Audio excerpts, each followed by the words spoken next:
السلام عليكم ورحمة الله وبركاته، اخواتنا وحبايبنا، وحشتونا جدا. انتهت امبارح مباراة الاهلي وبيراميدز، مباراة دراما من الدرجة الاولى، 2-2. والدنيا من امبارح على صفيح ساخن. طبعا سيد عبد الحفيظ ما توصاش، واحمد الخضري والناس مع ابراهيم فايق. كانت الدنيا يعني ايمن مش قاعده اخبار كتير. ادعمونا بس بلايك، اللايكات يا جماعه، معلش بعد اذنكم اللايكات عشان الفيديو يوصل لاكبر عدد من الناس، لان التفاعل والله على الفيديوهات ضعيف جدا جدا. فادعمونا بلايك وكومنت لو تقدروا، يعني هتساعدونا كتير في اللي احنا بنعمله.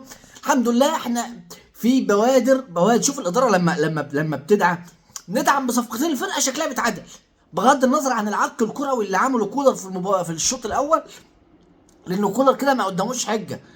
امبارح العش شارك، جريدا شارك، النهارده اللاعب بتاع امبارح اعلنوا كمان عن اللاعب بتاع بتروجيت، دي الصفقه الثالثه. وفي صفقتين كمان قد حسموا رسميا لصالح النادي الاهلي، اجانب اجنحه، وتقريبا هيبقى واحد منهم اشرف بن شرقي، والاعلان هيكون النهارده او بكره باذن الله.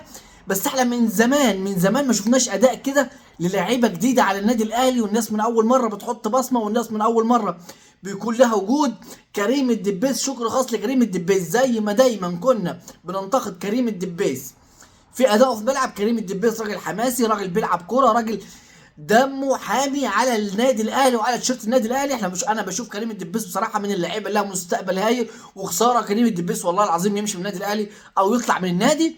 مهاجم النادي الاهلي ان الراجل ينزل شوط تاني، يلعب شوط في مباراه جريداشار. الراجل كان قاعد في جبال سلوفينيا، قاعد رايق، الشاي بتاعه، قاعد في الدنيا زي الفل، سهوله وجبال وشلات والدنيا حاله، بيروح يلعب ماتش في السريع مع فرقته ويرجع. جاء جمهور والدنيا قايمه مش قاعده، الراجل بينزل يسجل هدف التعادل او الهدف التعادل، ويكون متسبب في ضربه جزاء. وراجل استلام، الراجل بيستلم وخد وهات، اللاعب الكبير بيبان من لمسته. بصراحة مهاجم كبير ومهاجم مبشر جدا جدا جدا. ولما يكون عندي واحد زي وسام ابو علي وواحد زي جريدا شار بالشكل الحلو ده، تعرف ان انت لما بتدعم الاداره، لما بتدعم هتاخد نتائج. نقدر احنا بعد كده نحدد هل المدير الفني يكمل ولا يمشي، لان كولر لو فضل في العكعكه واللف والدور اللي بيعمله في التشكيله ده يمشي، ما يلزمناش، مش عايزينه. يعني احنا مش عايزينه. اكرم توفيق، خد يا حبيبي كريم الدبيس في ايدك وامشي. لا مش كريم الدبيس، اغلطنا. خد يا حبيبي كريم ندفت وامشي. انا قاصد، بس ده كريم وده كريم، ده ابن النادي الاهلي وده راجع لاعب شارينه.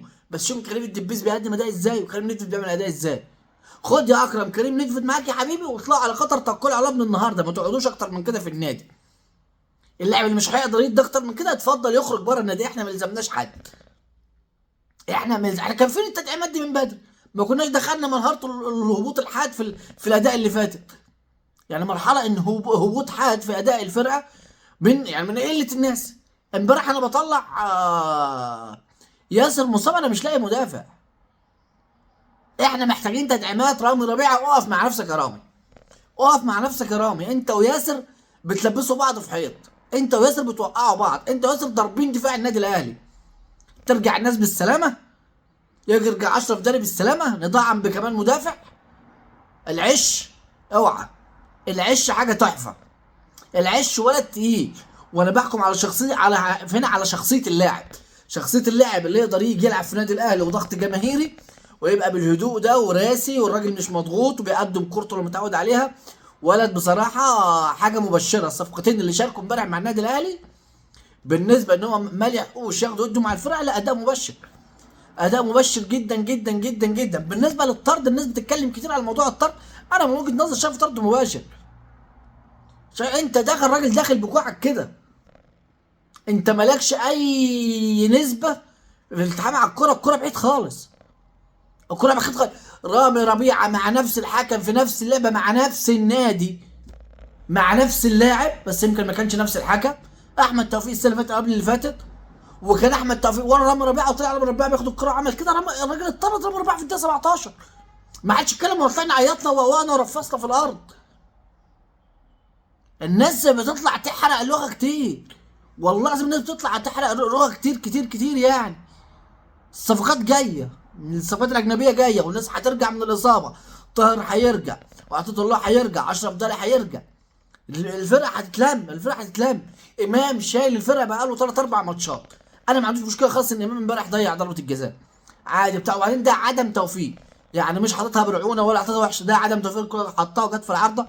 مع اختلافي على الفتره اللي فاتت على سيكولوجيه امام، اللي الفتره دي بتتحسن، واجب علينا نعتذر لامام لما امام يركز في الملعب، واجب علينا نطلع نشيد بيه. الراجل دلوقتي مركز في الملعب، ما بيرميش على حد، ما بيلقحش على حد، ما بيخشش مع حد في نقاشات ملهاش لازمه. امام حاليا احسن لاعب في مصر وفي النادي الاهلي. الراجل مركز كوره بس، مركز كوره بس. لاعب بتروجيت النادي الاهلي اعلن عنه امبارح. المباراه الجايه ان شاء الله يكون الفرقه اكتملت، ويكون الصفقات دخلت، وتكون الفرقه ان شاء الله هنشوف شكل احسن. كولر لازم تركز في الماتشات. التأليف الكتير اللي ملوش لازمه ملوش داعي يعني. فيا ريت الفتره الجايه نركز في الماتشات. جمهورنا امبارح، جمهور النادي الاهلي اللي احنا منهم، الف تحيه وتقدير ليكم. اللاعب رقم 3 او رقم 1 في النادي الاهلي، اللاعب رقم 1 في النادي الاهلي. جمهور الاهلي امبارح وداعم كبير جدا للنادي وللاعيبته. صفقات هتخش وان شاء الله الاهلي الوضع الحالي هيتغير. كولر يظبط نفسه ويظبط هيمشي، مش لازمنا حاجه. حاجه اخيره هنتكلم فيها قبل ما ننهي الفيديو. امير هشام ومحمد توفيق ومحمد فاروق ولا محمد معرفش ايه ده، اللي كان المفروض، اللي هو المفروض محسوب على النادي الاهلي، ومفروض اللي هو راجل في مذيع في قناه مع ابصن، والله العظيم انا ناسي، في برنامج البوريمو. الناس دي بتلعب على وتر الجمهور. الناس دي عايشه في دور المثاليه. امير هشام امبارح بيقول لك ده حبيبي ضربه جزاء. انت ما اتكلمتش على ضربه جزاء مصطفى فتحي اللي هي انا مش شايفها ضربه جزاء بتاعت مصطفى فتحي. ضربه الجزاء بتاعت اهلي صحيحه، حط صابعك في عيني يقول لك مش صحيحه. الكلام منهي على كده. بس انتوا عشان دول مثاليه انتوا عايزين تلموا جمهور الفرق المنافسه حواليكم. الناس بتوع الزمالك قاعدين بيرفصوا امبارح في القناه قدام، والسيد عبد الحفيظ غسلهم اخدهم غسيل ومكوى. السيد عبد الحفيظ امبارح مسك احمد الخضري غسلهم. قال لك احنا اتعادلنا 5 ماتشات، انت كنت بتتغلب، انت بترمي فشلك الذريع علينا.